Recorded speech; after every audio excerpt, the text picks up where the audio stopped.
John chapter 4, verses 1 through to 26. Now Yeshua learned that the Pharisees had heard that he was gaining and baptizing more disciples than John, although in fact it was not Yeshua who baptized, but his disciples. So he left Judea and went back once more to Galilee. Now he had to go through Samaria, so he came to a town in Samaria called Sychar, near the plot of ground Jacob had given to his son Joseph. Jacob's well was there, and Yeshua, tired as he was from the journey, sat down by the well.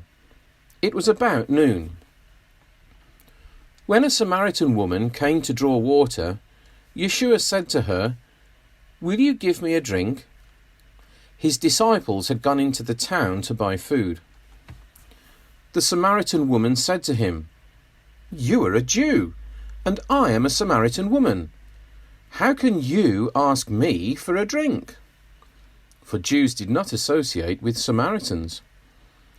Yeshua answered her, "If you knew the gift of God and who it is that asks you for a drink, you would have asked him, and he would have given you living water."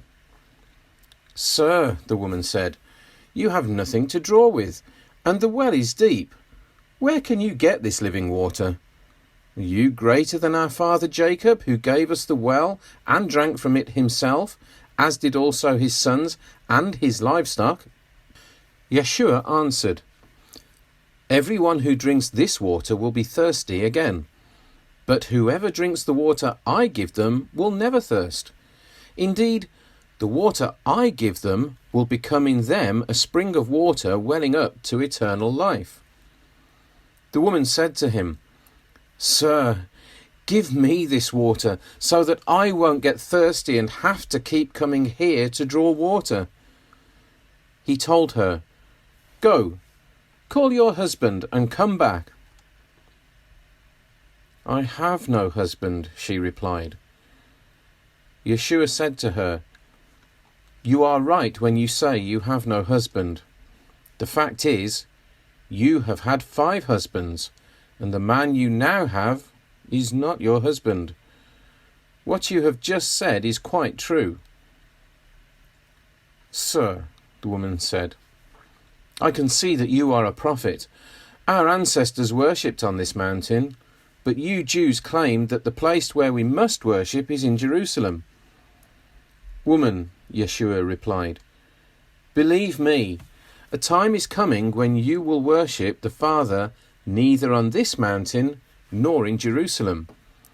You Samaritans worship what you do not know. We worship what we do know, for salvation is from the Jews. Yet a time is coming and has now come when the true worshippers will worship the Father in the Spirit and in truth, for they are the kind of worshippers the Father seeks. Elohim is Spirit, and his worshippers must worship in the Spirit and in truth."